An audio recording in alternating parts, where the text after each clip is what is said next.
Dr. Brown, the author of this book, talks about vulnerability and shame and how people unnecessarily villainize vulnerability. Oh my gosh. When in fact, it's a very important emotion that helps us build trust and connection. Not that I do this to an overwhelming extent, but I've realized that one's self-worth should not be tied to products of your creativity.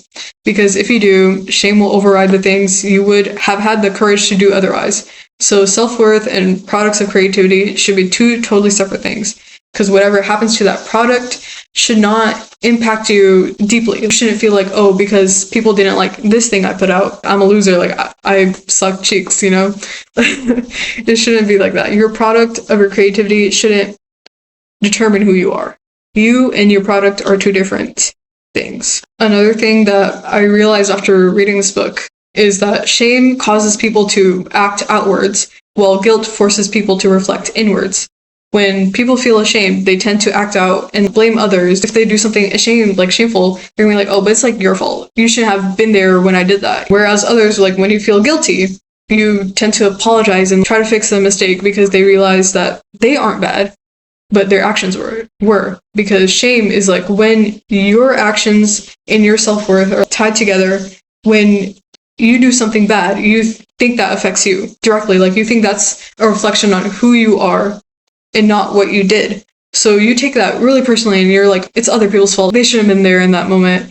Why weren't you trying to do this? Yada, yada, yada. But when you are able to separate your actions and your self-worth, if you do something bad, you realize that is the action that you did was bad. And you are willing to apologize for that action because you realize that it's not about you that people are holding you accountable. It's not because you are bad. It's because what you did offended somebody or insulted somebody. So you are able to reflect on that and apologize and try to fix your mistake because you can hold yourself accountable because your actions and your self-worth are like separated.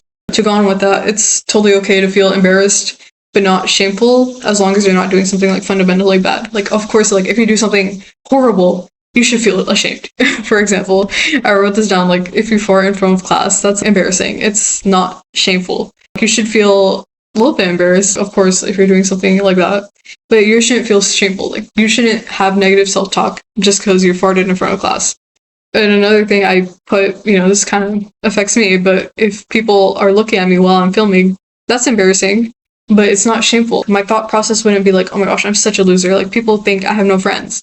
But instead it would probably be something like, oops, that's embarrassing. I should like find a better filming location.